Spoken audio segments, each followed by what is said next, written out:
Style icon Shruti Haasan చేతుల మీదుగా శుభప్రదం షాపింగ్ మాల్ జూలై 3 నల్గొండలలో గ్రాండ్ ఓపెనింగ్.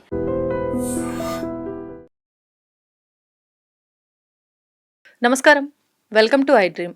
ధర్మ మార్గం విత్ విజిత కార్యక్రమానికి స్వాగతం.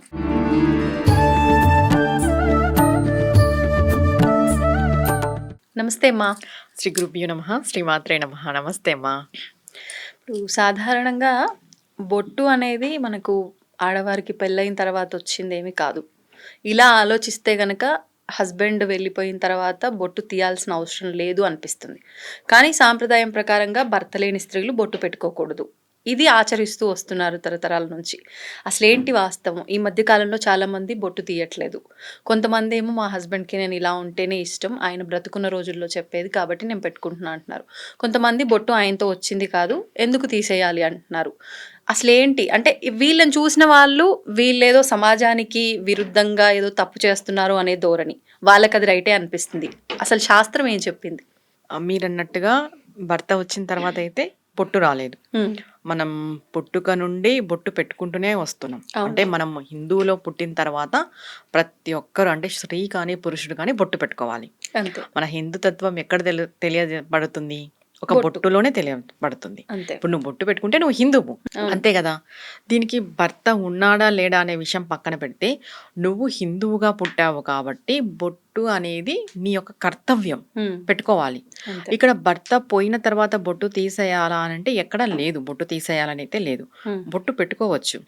కానీ పూర్వం ఎలా ఉండింది అని అంటే, పూర్వం స్త్రీలకు కొంచెం సెక్యూరిటీ లేకనో, లేకపోతే ఇప్పుడు రాజులు ఉంటారు, రాజులు మరణించిన తర్వాత పక్క రాజ్యం వాళ్ళు రావడము, ఆ రాజ్యాన్ని ఆక్యుపై చేసుకోవడము, రాజ్యాన్ని స్వాధీనం చేసుకోకున్నట్లు ఆ రాజ్యానికి సంబంధించిన స్త్రీలను, రాణులను ఇలా స్వాధీనం చేసుకునే వాళ్ళు మనం వింటూ ఉన్నాం మన చరిత్ర కథల్లో. ఇంకొకటి ఏంటంటే, ఈ పూర్వము భర్త లేని స్త్రీ ఎక్కువ అలంకరణ చేసుకుంటే చూసిన వాళ్ళు ఆమె పైన ఇష్టపడి ఏదో వ్యామోహం కలుగుతుందేమో అనే ఉద్దేశంతో స్త్రీలు ఎక్కువ అలంకరణ చేసుకోకూడదు అని పూర్వం ఉన్నింది. ఇది కేవలం ఎక్కువ అలంకరణ చేసుకుంటే వాళ్ళకి సేఫ్టీ ఉండదు, ప్లస్ ఈ ఆకతాయిలు ఎవరైనా ఉంటే కూడా వాళ్ళని ఇది చేయడం, ఇబ్బంది పెట్టడం, ఇలాంటివన్నీ ఉంటాయి.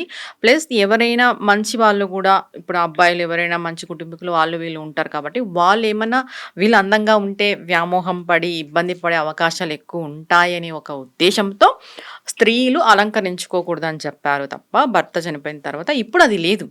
స్త్రీ ఎప్పుడు స్వేచ్ఛామూర్తి, స్వతంత్ర జీవి. చెప్పాలంటే స్త్రీకి ప్రత్యేకించి ఎవరు స్వేచ్ఛనైతే ఇవ్వని అవసరం లేదు. ఆవిడ పుట్టుకతోనే స్వేచ్ఛ. ఏమంటే అది అర్థం చేసుకోవడం లేదు స్త్రీలు. చెప్పాలంటే ఏదో మాకేదో హక్కులు కావాలి, మాకేదో స్వేచ్ఛ కావాలని కొట్లాడుతున్నారు తప్ప, స్త్రీ ఎప్పటికీ స్వేచ్ఛామూర్తి. స్త్రీ అంటే మన శాస్త్రాలలో కానీ మన హిందూ ధర్మంలో కానీ ఒక పెద్ద పీట వేసి ఉంది. స్త్రీ అంటే మనము అమ్మవారిగా చూస్తాం. అలాంటి స్త్రీ మీరన్నట్టుగా భర్త చనిపోయిన తర్వాత బొట్టు పెట్టుకోకూడదా అంటే పెట్టుకోవచ్చు. అది ఎలాంటివి పెట్టుకోవాలి, ఎలా పెట్టుకోవాలనేది అది వాళ్ళ ఇష్టం. ఇప్పుడు పెద్ద ముత్తైదులాగా కొంతమంది పెట్టుకుంటారు, వాళ్ళు అమ్మవారి యొక్క ఆరాధనలో ఉంటారు. వాళ్ళు భర్త చనిపోయినా కూడా పెద్ద ముత్తైదులాగా పెట్టుకొని అలంకరించుకొని ఉంటారు. ఇక్కడ ఏమైపోతుంది అని అంటే, జనరల్గా ఒక స్త్రీకి భర్త చనిపోయిన తర్వాత కొన్ని వ్రతాలు ఇవి చెయ్యకూడదు అని శాస్త్రం చెప్పబడి, కానీ జీవుడు ప్రకారంగా చూసుకుంటే అన్ని చెయ్యొచ్చు. ఓకే, ఇక్కడ భగవంతుడు ఏం చూస్తాడు? నీ మనసు చూస్తాడు. నువ్వు స్త్రీ పురుష అనేది పక్కన పెడితే నువ్వు ఒక జీవుడు. జీవుడు పరంగా భగవంతుని మనం ఆ స్థాయికి వెళ్ళాలి. మన నాలెడ్జ్ కూడా, మన సాధన కూడా ఆ స్థాయికి వెళ్ళాలి. కేవలం మనము నిత్య పూజలు, మనం ఏదో మనవన్నీ మనం పర్సనల్ గా చూసుకుంటూ నేను ఆ స్థాయిలో ఉన్నానని మాట్లాడడం కాదు. మనం ఆ స్థాయికి వెళ్ళినప్పుడు మనం అన్ని చేసే అర్హత మనకు వస్తుంది.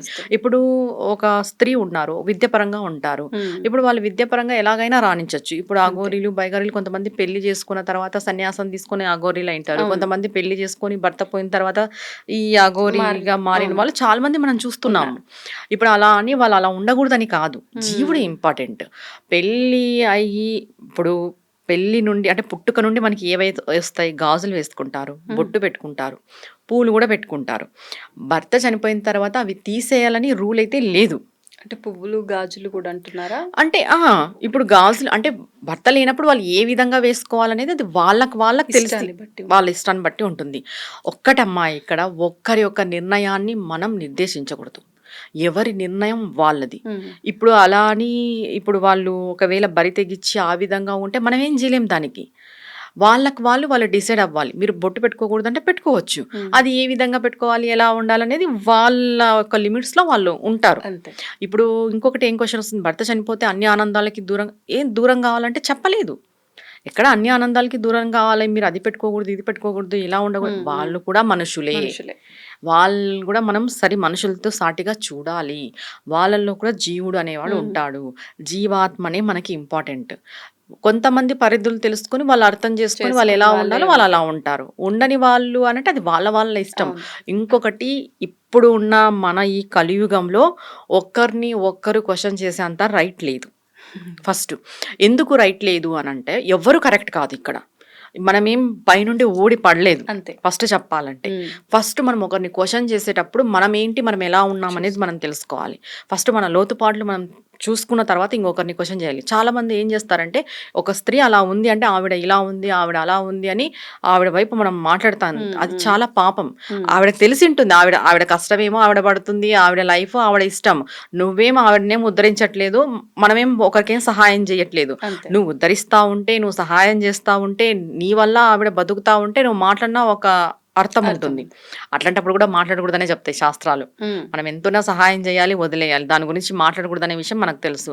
అలాంటప్పుడు ఎవ్వరి లైఫ్ వాళ్ళ ఇష్టం. అది వాళ్ళ లిమిట్స్లో ఉన్నారా లేదా అనేదే మనం చూస్తాం. వాళ్ళ వల్ల సమాజానికి ఏమన్నా చెడు జరుగుతుంటే అప్పుడు మనం ఏదైనా నోరు విప్పి మాట్లాడే అంత ఉంది. కానీ వాళ్ళ లైఫ్ వాళ్ళు బతుకుతున్నప్పుడు, ఎవరి లైఫ్ వాళ్ళు లీడ్ చేస్తున్నప్పుడు ఒకరి లైఫ్ను మనం వేలు పెట్టి చూసే అంత అర్హత ఎవరికీ లేదు.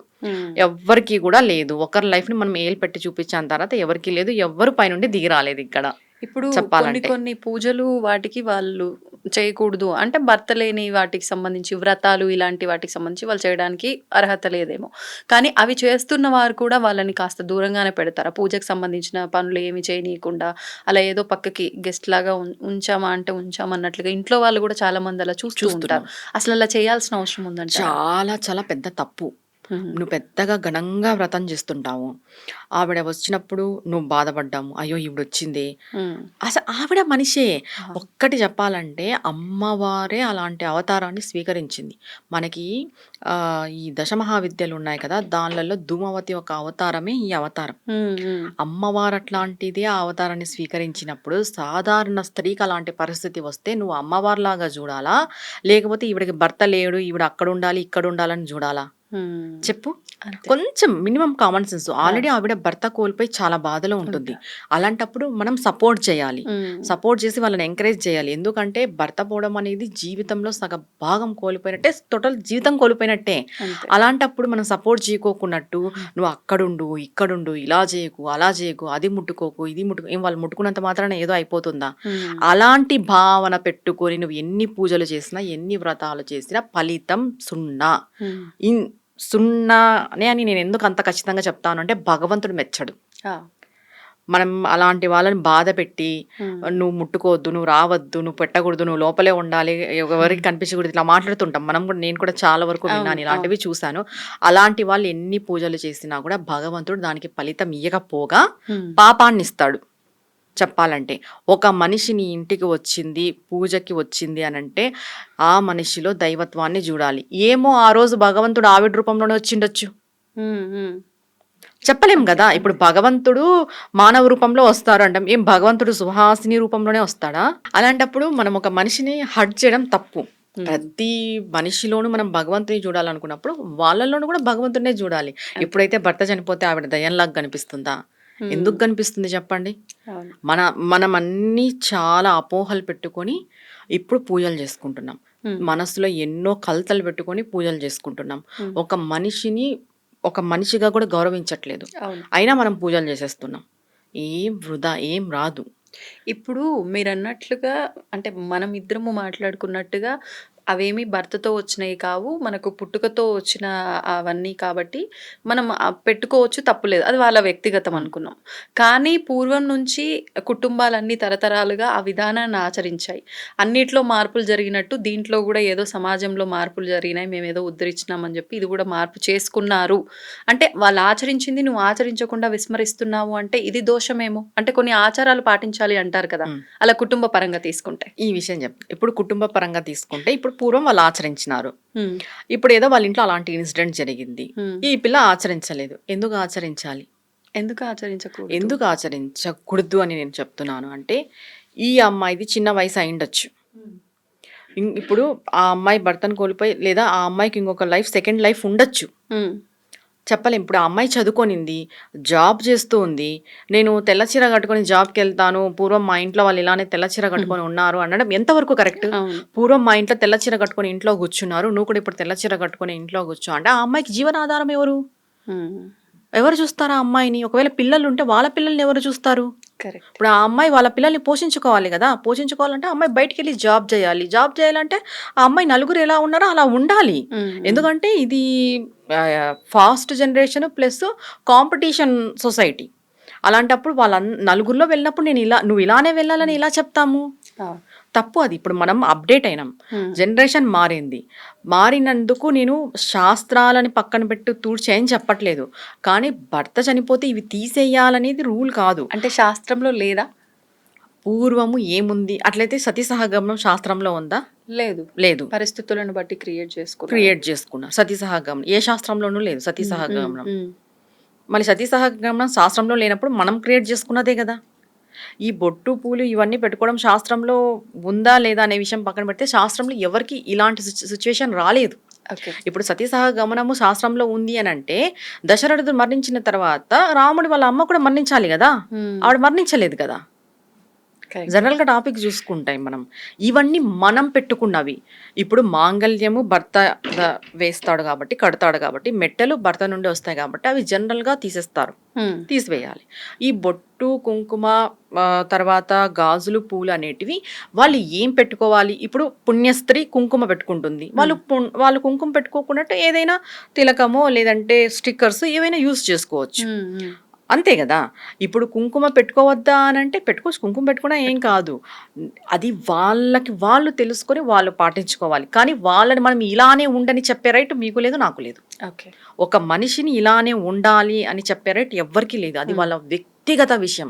కంప్లీట్గా మనం వాళ్ళ పర్సనల్ లైఫ్లోకి వెళ్ళి నువ్వు ఇలానే ఉండు, నువ్వు ఇలానే జీవించు అని చెప్పడానికి మనం వాళ్ళకి రక్త సంబంధికులు కాదు, కుటుంబీకులు కాదు, ఇది కాదు, ఎవరు కూడా చెప్పకూడదు. మనమే కాదు, ఎవరు కూడా ఆ విషయాన్ని చెప్పకూడదు. ఎందుకంటే కంప్లీట్గా అది వాళ్ళ వ్యక్తిగత విషయం. ఇంకొకటి, కాలం మారింది. ఒకవేళ ఇప్పుడు ఆ భర్త చనిపోయిన స్త్రీ ఇప్పుడు సెకండ్ లైఫ్, ఇంకొక సెకండ్ మ్యారేజ్ చేసుకోవాలా, వాళ్ళ ఇంట్లో వాళ్ళు చేయాలి అనుకున్నారు, చిన్న వయసులోనే భర్త ఇదైనాడు, వాళ్ళ ఇంట్లో వాళ్ళు చేయాలని నేను అలానే ఉంటానంటే ఎలా అవుతుంది? కుదరదు కదా. పోనీ నువ్వు సెకండ్ మ్యారేజ్ చేసుకున్నావు, ఆల్రెడీ నీకు భర్త చనిపోయిన, నువ్వు సెకండ్ మ్యారేజ్ చేసుకుని ఇవన్నీ పెట్టుకోకూడదంటే ఎలా అవుతుంది? ఇప్పుడు అమ్మాయికి సెకండ్ మ్యారేజ్ అయింది, అమ్మాయి పుణ్యస్త్రీనే కదా.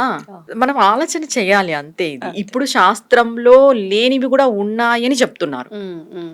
పూర్వం ఏంటంటే నేను ఇంతకు ముందు చెప్పినట్టు లేడీస్ని సెక్యూర్గా ఉంచడానికి ఎక్కువ అలంకరణలు చేసుకోకున్నట్టు అలా ఉంచేవారు.